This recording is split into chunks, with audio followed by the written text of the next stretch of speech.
యాదాద్రి భువనగిరి జిల్లా చౌటుప్పల్ మున్సిపల్ కేంద్రంలో మీడియా సమావేశం నిర్వహించారు మునుగోడు మాజీ ఎమ్మెల్యే కూచుకుంట్ల ప్రభాకర్ రెడ్డి. స్థానిక ఎమ్మెల్యే ఏం మాట్లాడుతున్నాడో తమకు తెలియదు. ఈ ప్రాంత సమస్యలపై ఏమాత్రం అవగాహన లేదు. తాను ఏం మాట్లాడినా ఇన్స్టా రీల్స్ చేయిస్తున్నాడు. రీల్స్తో మునుగోడు నియోజకవర్గం అభివృద్ధి జరుగుతుందా? కేసీఆర్ నాయకత్వంలో అన్ని నియోజకవర్గాల్లో కన్నా మునుగోడు నియోజకవర్గాన్ని ఎక్కువగా అభివృద్ధి చేసుకున్నాం. ఫ్లోరోసిస్ సమస్య పాల్దొనడానికి పైలాన్ చౌటుప్పల్లో వేసి త్రాగునీరు అందించి ఫ్లోరోసిస్ లేకుండా చేశాం. కేసీఆర్ నాయకత్వంలో మునుగోడు నియోజకవర్గానికి సాగు త్రాగునీరు ప్రాజెక్టులు వచ్చాయి. రోడ్లు 100 పడకల ఆసుపత్రిని నిర్మించుకున్నాం. ఫ్లైఓవర్ నిర్మాణ పనులపై తాను ఏం మాట్లాడుతున్నాడో తనకే తెలియదు. 15 సంవత్సరాల నుంచి ఎంపీ ఎమ్మెల్యే ఎమ్మెల్సీగా ఉండి నువ్వేం చేశావో చెప్పాలి. నేను ఉప ఎన్నికల్లో గెలిచి తెచ్చిన పనులను కూడా ఇప్పటికీ కూడా పూర్తి చేయలేదు. నీకు 100 మంది వద్దు, నేను ఒక్కడే నీకు చాలు. మళ్ళీ రాజీనామా చేసిరా, ఎవరు గెలుస్తారో చూద్దాం. సంవత్సరం నుండి ఫ్లైఓవర్ పనులను పట్టించుకోలేదు. మేము బీఆర్ఎస్ తరఫున ధర్నా చేశాం మరియు అధికారులను కలిసి వివరించాం. అధికారులు బస్ స్టేషన్ వద్ద అండర్ ప్రాసెస్ ఇవ్వని సుముఖంగా ఉన్నారు. ఉద్యోగం వదిలి తెలంగాణ ఉద్యమంలోకి వచ్చాను. నీలా కాంట్రాక్ట్ పనులు చేయకుండా బిల్లులు తెచ్చుకుని పెద్ద కాంట్రాక్టర్ను కాదు. ఎమ్మెల్యే ఎంపీ ఎన్నికల సమయంలో కాంగ్రెస్ పార్టీ ప్రియాజ్ఞాన్తో చేపించారు. RRR రోడ్ దివీస్ కంపెనీ అవతల నుండి అలైన్మెంట్ మారుస్తామని చెప్పారు. మరి మా బీఆర్ఎస్ ప్రభుత్వంపై నిందలు ఎందుకు వేయాలి? అధికారులతో ఏ రోజైనా రోడ్డు పనులపై సమీక్ష నిర్వహించానా? జాతీయ రహదారి రోడ్డు వెడల్పులో దర్గా కోసం ₹1 కోటి ఇచ్చామని వారు డబ్బులు కూడా తీసుకున్నారు. వృద్ధాశ్రమం 13 కోట్లతో జనగాం నిర్మించావు. అదే నీ నియోజకవర్గంలో ఎందుకు నిర్మించలేదు? సొంత నిధులు కాదు, ప్రభుత్వం నుండి నిధులు తీసుకొచ్చి అభివృద్ధి చేయాలని ప్రభాకర్ రెడ్డిని విమర్శించే నైతిక హక్కు ఎమ్మెల్యే రాజగోపాల్ రెడ్డికి లేదన్నారు. ఈ ప్రాంత అభివృద్ధి కోసం నిత్యం పాటుపడ్డాను. రైతుల యూరియా సమస్యలపై రైతు బంధు, రైతు భరోసా రావడం, కళ్యాణ్ లక్ష్మి తులం బంగారం రావడం లేదు. అన్నీ అడిగావా? అసెంబ్లీలో రైతుల కోసం డిండి ప్రాజెక్టు నుండి నీళ్లు వచ్చేలేవు. ఎద్దుల ప్రాజెక్టు ద్వారా మహబూబ్నగర్ జిల్లాకు నీళ్లు వెళ్తున్నాయి. వడ్లు కొనుగోలు కేంద్రంలో ఇంకా వడ్లు కొనుగోలు చేయలేదు. బస్తాకు 10 కిలోలు తీస్తున్నారు. పెన్షన్లపై నోరు మెదపడం లేదు. ప్రజా సమస్యలపై మాట్లాడితే నువ్వు నా ఒళ్ళు పగలగొడతానంటున్నావు. ఒకే నాయకత్వంలో పనిచేస్తున్నావు. నా వెనుక బీఆర్ఎస్ పార్టీ ఉంది. నీ స్వార్థం కోసం పనిచేస్తావు. మేము ప్రజా సమస్యలపై పనిచేస్తాం. ఎంపీ గెలిచినప్పటి నుండి ఇప్పటి వరకు ఎంపీ చామల కిరణ్ కుమార్ రెడ్డి ఇప్పటి వరకు నువ్వు తీసుకురాలేదు. ఫ్లైఓవర్ నిర్మాణం కేంద్ర పరిధి, ఎంపీ జోక్యం ఉంటుంది. నువ్వు కనీసం మునుగోడు నియోజకవర్గానికి ఏ మంత్రి నీ ఇప్పటివరకు తీసుకురాలేదని అన్నారు. క్షమించమని కోరడానికి సిద్ధం. మేము ప్రజా సమస్యల గురించి మాట్లాడుతున్నాం అంతే తప్ప, ప్రాంత సమస్యల గురించి మాట్లాడుతున్నాం అంతే తప్ప నిన్ను వ్యక్తిగతంగా ఎక్కువ మాట్లాడలేదే. మాట్లాడినావు ఎప్పుడన్నా? ఇప్పుడు ఏమన్నా అన్నానే? కొంకనాల పోసిగాడు అన్నానా? అనుకోవచ్చు కదా. నేను అట్లా ఏమన్నా అన్నానా? మాటలు ఎక్కువ, పనులు తక్కువ అన్నావు. మరి మాటలు తక్కువ చేయి, పనులు ఎక్కువ చేయి. ఏదేమైనా కానీ ఐ హంబ్లీ రిక్వెస్ట్ ఎమ్మెల్యే గారు, మీరు అనవసరమైన దాన్ని, అంతేగాని రోజు పుట్టాడు రోజు చావు. కానీ మేము బతికినా కానీ సత్యశేఖలు చేస్తలేం, సచ్చినట్టు శేఖలు చేస్తలేం. మేము సచ్చినా కానీ బతికుంటే శేఖలు చేస్తున్నాం. అందుకని మాకు మరణం అనేది ఉండదు.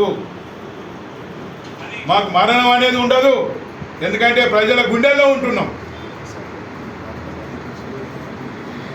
రాజగోపాల్ రెడ్డి గారు, రాజా గోపాల్, ఆ పేరు నిలుపుకో.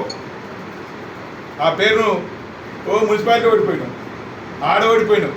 మా చండూరులో అయితే మున్సిపాలిటీ వస్తుందని తెలిసి ప్రతి ఒక్కరికి 100 మందికి కొమ్మటోళ్ళకి ఫోన్లు చేసి, ఇది సావుకారులకు ఫోన్ చేసిండే తిరగొద్దని. మా మా మా మా మా మా నాయకులకు ఫోన్లు చేసి అవపడొద్దు అని. ఈ చౌటుపల్లి ఎంతమంది చౌకారులకు ఫోన్ చేసి, ఎంతమంది కాంట్రాక్టర్లకు ఫోన్ చేసి. కదా నీది ఒక గెలుపు. అది గెలుపు కాదు. నైతికంగా మేమే గెలిచాం 100 పనులు. ప్రజలంతా అనుకుంటూ నీ కౌన్సిలర్లే నీ ఎమ్మటి రేపు ఉండరు. ఇక దగ్గర పడ్డది. నీ ఎమ్మటి తిరుగుతాళ్ళు కూడా రేపు ఉండరు. ఎంపీటీసీ జెడ్పీటీసీ ఎన్నికలు అయినాయంటే ఒక్కరు కూడా నీ ఎమ్మటి ప్రభుత్వంలో నిధులు లేవు, లేవు అని మాట్లాడు. మళ్ళీ మాట్లాడతాడు. మళ్ళీ మా నాయకుడు అంటాడు. వీళ్ళ నాయకుడు ఎవరు ఆయనకు తెలిసిన? ఎవరు మీ నాయకుడు? అలా ఊసరెళ్ళి సిగ్గుపడుతుంది ఆయన. ఊసరెళ్ళి సిగ్గుపడుతుంది. ఏమనంటే ప్రభాకర్ రెడ్డి అట్లా ఇట్లా. ప్రభాకర్ రెడ్డిని మీకు హక్కు నీకు లేదు. అవకాశం ఇచ్చారు ప్రజలు. అదే అవకాశాన్ని ఉపయోగించి నీ ప్రాంత అభివృద్ధి కొరకు నిత్యం పాటుపడినా నేను నీ లెక్క రోజుకో మాట నేను మాట్లాడాను. అలా నేను తెలంగాణ వచ్చే సమయంలో మీరు అన్నదమ్ములు ఇద్దరు అంటే జై తెలంగాణ అనేది, తెల్లారి వరకు నై తెలంగాణ అనేది. 4 కాంట్రాక్ట్లు ఇచ్చినట్టే కథం. రాజీనామా చేస్తున్నారు కొరకు ప్రయత్నం చేసింది తప్ప నిజంగా గుడికాడికి పోదాం, వీళ్ళకి కూర్చొని మాట్లాడదాం ఏదైనా కానీ. అంటే ఏం మాట్లాడదన్నా నువ్వు మాట్లాడుతూ ఉన్నావు. రైతుల యూరియా గురించి మాట్లాడు. రైతులకు యూరియా వస్తలేదు ఎట్లా అని ఏమన్నా మాట్లాడి విధంగా రైతులకు ఏమైందని మాట్లాడిందా? రైతు బీమా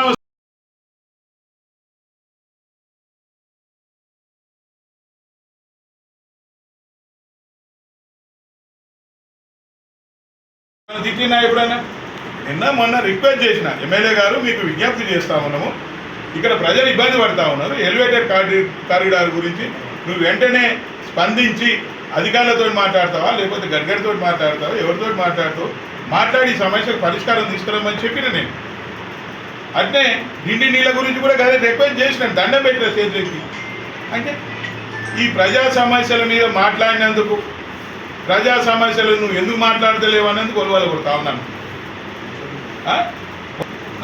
వాడు ఉత్తమ్ కుమార్ రెడ్డి గంగిరెద్దుడు అని ఓపూట ఇట్లా మేము మాట్లాడాం. మేము ఒకే పద్ధతులు ఉంటాం. పూసుకుంట ప్రభాకర్ రెడ్డి వెనుక బీఆర్ఎస్ పార్టీ ఉంది. నువ్వు ఒళ్ళు వాళ్ళ కొడతానే దేనికి? నిన్ను ప్రశ్నించినందుక ఒళ్ళు వాళ్ళ కొట్టేది లేదు, ఢిల్లీ నీళ్ళ గురించి అడిగినందుక ఒళ్ళు వాళ్ళ కొట్టేది, చౌటుపల్లి కారిడార్ గురించి మాట్లాడినందుక ఒళ్ళు వాళ్ళ కొట్టేది, రైతు బంధు ఏమైంది అని ప్రశ్నించినందుక ఒళ్ళు వాళ్ళ దేని గురించి ఒళ్ళు వాళ్ళ కొడతాం? ఎంతమంది ఫోన్ చేసి బ్లాక్మెయిల్ చేసి మున్సిపాలిటీ ఎన్నికలలో గుండె మీద చేసుకొని మాట్లాడు. లేకపోతే మీ నాయకుడికి నేను ఎవరికైనా ఫోన్ చేసినా, కొన్ని నేను బ్లాక్మెయిల్ చేసినా, ఎలా నువ్వు నీ స్వార్థం కొరకే పనిచేస్తూ ఉన్నావు. మేము ఈ ప్రాంత ప్రజల కొరకు, ఈ ప్రాంత అభివృద్ధి కొరకు పనిచేస్తా ఉన్నాం. నీ లెక్క మేము పార్టీలు మారలేదే. ఇలా కాంగ్రెస్ పార్టీ నుంచి బీజేపీ పార్టీకి పోయినావు. ఎందుకు పోయినావంటే 18,000 కోట్ల కాంట్రాక్ట్ కొరకు. ఏమన్నా ఇంకేమైనా తిట్టామా? ఎందుకు కొడతావు? ఎందుకు వాళ్ళు కొడతావు? నా ఏమంటాట ఓడిపోయిన వాళ్ళంతా ఉన్నారట. అవునా ఈడు ఉన్న వాళ్ళు ఓడిపోయినావా? ఓడిపోయినావా? మరి నువ్వు కూడా 4 సార్లు ఓడిపోయినావు కదా. మరి నువ్వు ఓడిపోయినట్టే లెక్క కదా. ఏమన్నా నీ క్లీన్ చీట్ ఉందా? ఎప్పుడు పోటీ చేసిన కానికి ఓడిపోయినా? వచ్చేది మీ పార్టీనే, మీరే మళ్ళీ అధికారంలోకి వస్తుంది. నువ్వే చెప్పినావు కదా, అంతే కదా. మళ్ళీ బీఆర్ఎస్ పార్టీ అధికారంలోకి వస్తుందని మా కేటీఆర్ గారిని 2 గంటలు కాళ్ళు ఒత్తి భజన చేసి నువ్వు కదా. హరీష్ రావు గారిని మభ్య పెట్టుకోవడం అంటే దగ్గర చేసుకోవడం కొరకు హరీష్ రావు గారితో ఒకటే హరిశన్న రా ఫోటోలు దిగురా అని దగ్గరాలుకొని చేసేది నువ్వు కదా. మా వాళ్ళు అన్నారు నువ్వు గెలుస్తావా నేను గెలుస్తారా? పూసుకుంట్ల ప్రభాకర్ రెడ్డి ఓడిపోతే బీఆర్ఎస్ పార్టీ ఓడిపోయినాడు, పూసుకుంట్ల ప్రభాకర్ రెడ్డి గెలిస్తే బీఆర్ఎస్ పార్టీ గెలిచినాడు. అంతేగాని వ్యక్తుల మీద ఉన్నది రాజకీయాలు. వ్యక్తులు గెలవరు, ఎప్పుడు ప్రజలు గెలుస్తారు. ఇలా ప్రజలు గెలవడానికి సిద్ధంగా ఉన్నారు, బీఆర్ఎస్ పార్టీని గెలవడానికి సిద్ధంగా ఉన్నారు. ఇవాళ ఎక్కడికి పోయినా కాంగ్రెస్ పోవాలి, బీఆర్ఎస్ రావాలి, కాంగ్రెస్ పోవాలి, బీఆర్ఎస్ రావాలని చెప్పి ఇవాళ ఏం చెప్తావు? ఇవాళ పులి ఊరికే బయటకు వెళ్ళదు. పులి ఎప్పుడు వెళ్ళినా ఒకటేసారి వెళ్తుంది. కేసీఆర్ కూడా వెళ్ళిండు అంటే ఇవాళ కేసీఆర్ సభ పెడుతుండు అంటే ఒకే గ్రాండ్ మళ్ళీ రైతు బంద్ చేసి కేసీఆర్ మాట ఉచ్చరించడానికి కూడా నీకు హక్కులు లేవు భయ్. ఆయనేడా నువ్వేడా? ఆయన కారు గోలి కూడా పనికిరావు.